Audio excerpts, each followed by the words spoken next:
strategically chop models' fees so that young aspiring designers could put on the same kinds of dramatic presentations as their established counterparts, people like Donna Karan and Klein. Well, things didn't quite work out the way they wanted to, and it seems that the CFDA learned a valuable lesson. Not all models are created equally.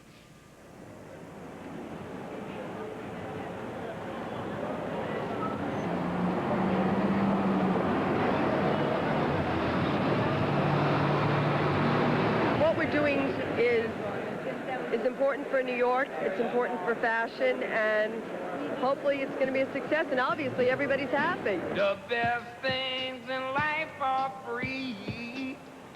You can give it to the birds. When 7th on 6th was launched in the fall of 1993 in an attempt to concentrate all of the New York fashion shows into one location, everyone might have seemed happy, but a lot of models were steaming mad. In a cost-saving measure instigated by the Council of Fashion Designers of America, top models were asked to accept a maximum wage of $750 an hour, well below their usual fee of $10,000 a show. The alleged salary cap set off a lot of arguments about how much money a top model is really worth. The models are outrageously expensive, but in terms of the economics of 7th on 6th, we were trying to do something where all the costs involved in producing a fashion show would be as minimal as is humanly possible.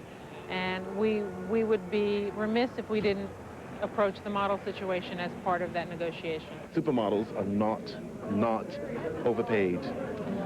I can't say that they are underpaid, but I don't think that they are suffering in that department. But I think it's totally unfair for people to gang up on them after having used them for so many seasons, depended on them for imagination and vitality, and then suddenly say, oh, no, let's take the prices down. I think it's unfair. These models do everyone's show, wear everyone's clothes, and get paid $10,000 a show or $10,000 a day.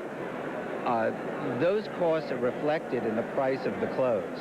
And in the end, people are paying for those models' fees. I think it's time to change. Well, you know, we don't need to do shows. Shows really were only great to do because of the money. And so I think rather than to go through all the chaos and exhaustion, I'd rather go shopping and spend the money that I'm not earning.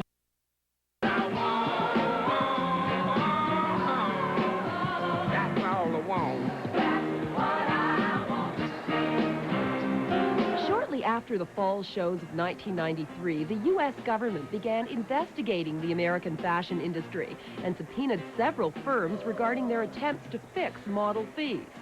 A lot of people suddenly changed their tune concerning how valuable models were, and the CFDA and 7th on 6th finally reached an agreement with the Federal Trade Commission claiming they weren't guilty of anything, but promised never to fiddle with model fees again. We never tried to fix any fees, and I think it was just a matter of sitting down with them and saying, look, this is the situation, we didn't, and they accepted it, and it was a mutual agreement on both parts. Designers now will hire models at their own prices, and we'll go forward into the next century with models either at 500 or 1,000 or 2,000, but it'll be the designer who makes that decision.